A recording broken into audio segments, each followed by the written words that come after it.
Okay, we had a huge win Saturday. We played our best game of the year. Played well in all three phases against a very talented team.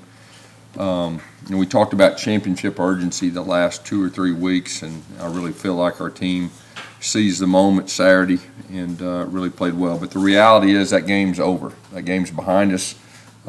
We can enjoy that after the year. We got to move forward, and we've got Louisiana Monroe, a opponent that is a very well-coached team. I have a lot of respect for their staff. A lot of veteran guys won a lot of games. Offensively, they're a top 20 offense. They've got skilled guys that can flat out play. They got one of the better kick returners in all of college football too. So when you watch their film, they definitely wake you up. We need to continue to get better. That's our message to our team, is to keep the momentum. A lot of teams after a big win you've seen this year around the country, have a fall off. We can't have a fall off, and that's our challenge to our team, to keep our momentum going into the last game of the year and just keeping that championship urgency this week. And so that's my message to our team, and I expect us to do that. Questions? After reviewing the tape with your offensive line, what they did against Georgia, talent and everything you considered there, was that the most complete and dominant point you've seen from the offensive line this season? I think this year, you've seen that group improve each week. We had some tough times early in the season.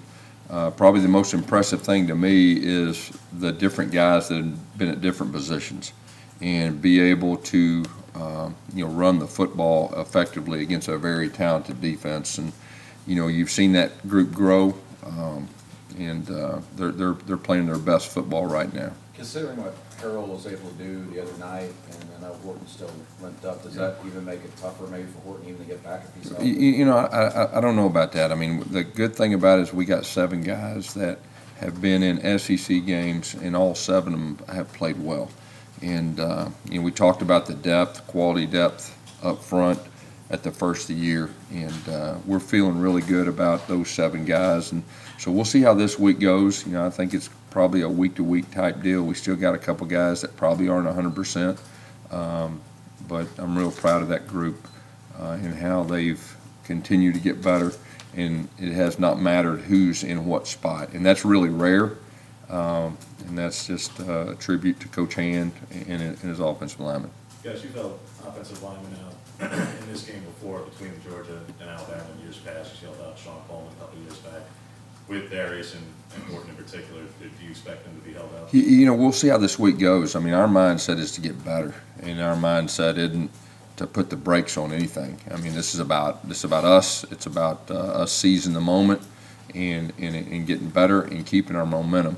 So, we'll see where that goes later in the week. I know both those guys will practice today, and I'll have a better idea later in the week.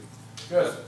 You said all along, even on the 2 baby losses, this was a good team. Yeah. Was there a time though when you could see a real turning point where it really turned the corner to where they got last? Yeah, I mean, of course, obviously week 2 was, we didn't play well offensively at all. Defensively played well, and just a matter of us maturing as an offense, I think, had a lot to do with that. And any time that we've been playing good defense all year, and the defense, I think, is even feeding off the offense once they started to grow up and once they started to play quality football. And so, after the LSU game, obviously that was a kind of defining moment of what direction we're going to go. And our leadership just took over, and we continued to improve after that second half. And, we're where we're at right now.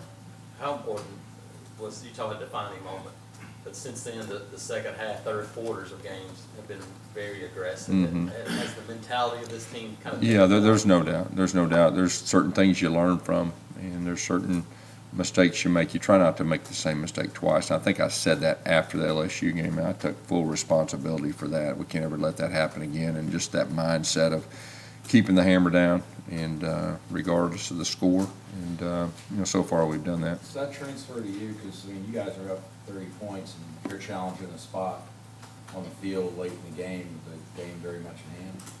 Does that translate to you as far as? I don't know. I mean, that's just you know, as a coach, that's just what you do. I mean, that's, if you feel that way, you challenge. You know, we've kind of got that mentality to roll up our sleeves and finish games the way we should. You're no stranger to jet sweeps and jet action, and you're using it more now to good effect. Talk about the decision to start relying on that more, to give Eli more opportunities. You know, Eli is one of our more explosive players, and you know, you just, from a coach's standpoint, you see what your strengths are, and you try to build around the strengths. And I think Chip has done a very good job of that.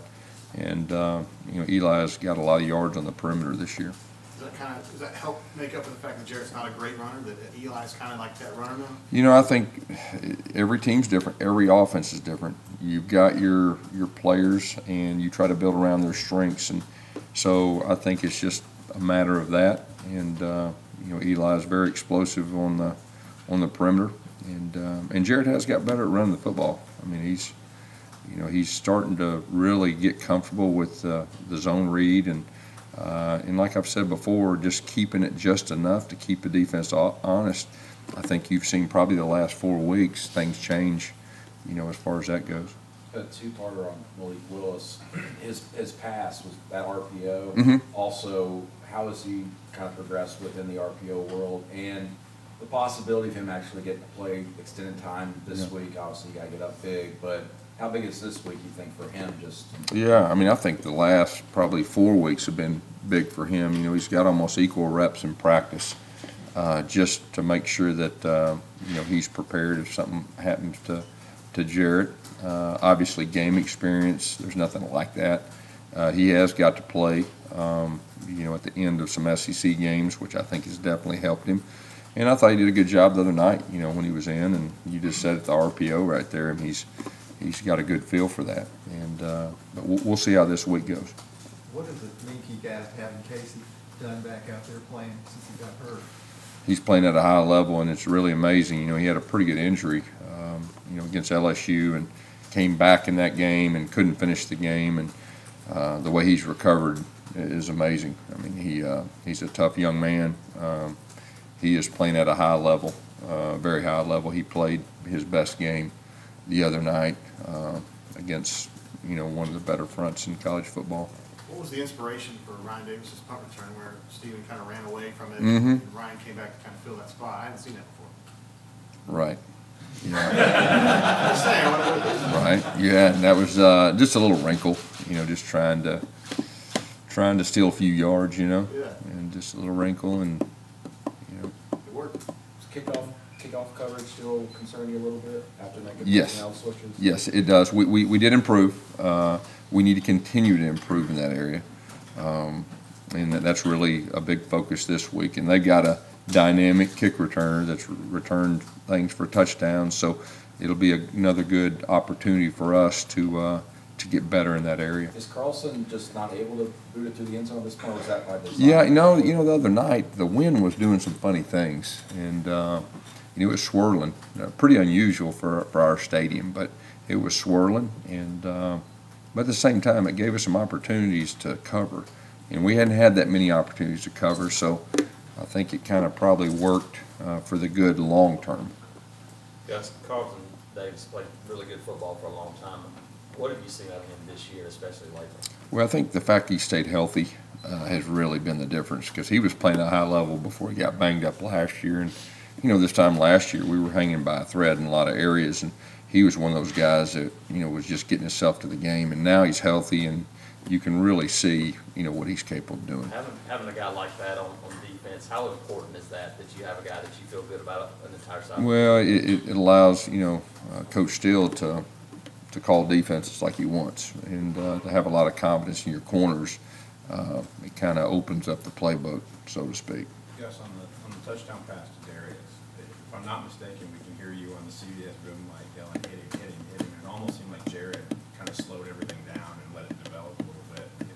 It seemed like there was a perfect throw, and then finally on a 50-50 ball, you guys are really going after it. Yeah, first of all, I probably didn't have anything to do with that. You know, I mean, I'm not going to take credit for that, because it was just it was a great read, first of all, okay?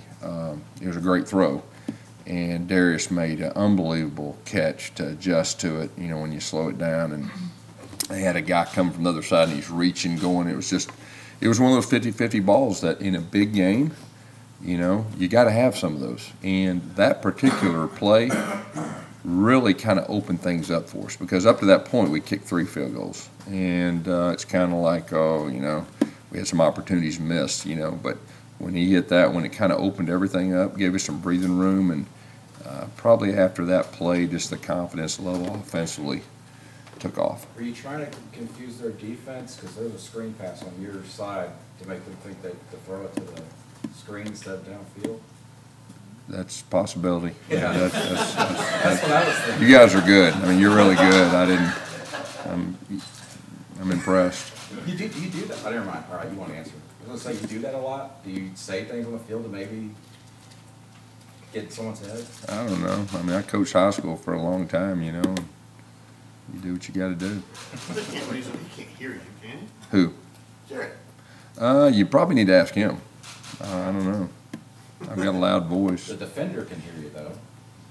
And he bit on it. Did he?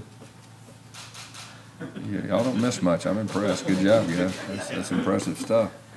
But Jeremiah Denson, and the way he was fully healthy in that Yeah. game, Kevin Steele talked about how much he just helps with identifying Yeah. routes, helping everybody on the field.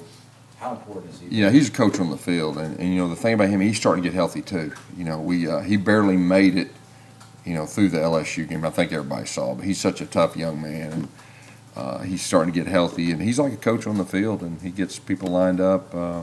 He's real crafty, and he's kind of a veteran guy that just kind of knows what the offense is how they're trying to attack.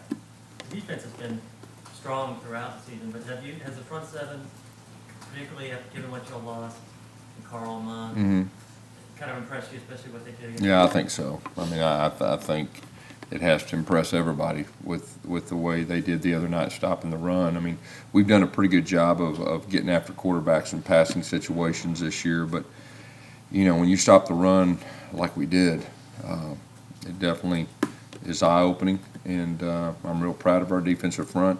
You ought to give them confidence, moving forward. You said you didn't want to put the brakes on anything in this game. How does that translate into how you handle carries for carry on and some of these other running backs when you have Alabama next week? You talking about this week? Yeah. Every game's different. Every game unfolds differently. Obviously, we're going to use common sense, but our mindset is to get better. And so many teams will naturally have a let up because human nature. And the challenge, like I said, is that game's behind us Saturdays. That's great. That's over with. It's moving forward now. And Louisiana Rolls is the next opponent. And like I said, you turn the film on, they'll catch your eye because they've got some talent. Their staff is a very veteran staff, a very good, well-coached staff, and we need to play well. And that's our mindset. And so we're gonna progress like we've been doing. We'll use common sense if we need to, but we're gonna play football. We're gonna get better. Carry on said after the game that you mentioned letting up, that that's usually when injuries happen. That's right. He's right on target. Yeah, And the thing about KJ too, I'm just gonna say this too, it's starting to get cooler. When it gets cooler, guys can carry the football more. And KJ is a veteran guy, and like I've said before, you ask him after every quarter, how you holding up, how you feeling? And he is a mature guy enough that'll tell you the truth. And he could have carried it probably another 10 times the other night. I mean, he's just got that, he's got whatever that is. Trey Mason was exactly the same. Some guys get stronger, and he's got that ability. Have you noticed in your career when if a team lets up a little bit, that's when injuries happen? Because they're not. I'm not going to say that. I mean, I'm not going to say that, but you want to keep the hammer down. Coach, Jeff Holland said after the game that there was kind of an increased focus on the guys having fun, and it seemed like that was more of an emphasis by the coaching staff. What was it about this past week that made that? Yeah, I just wonder, our guys have worked extremely hard, and I want our guys to have fun playing the game. And so that was kind of one of those things that I want them to do. Obviously, when you win big, it's funner, okay? But, I want our guys to be a little looser, and really I want to be a little looser. and I wanted to have fun myself. So that was one of our messages.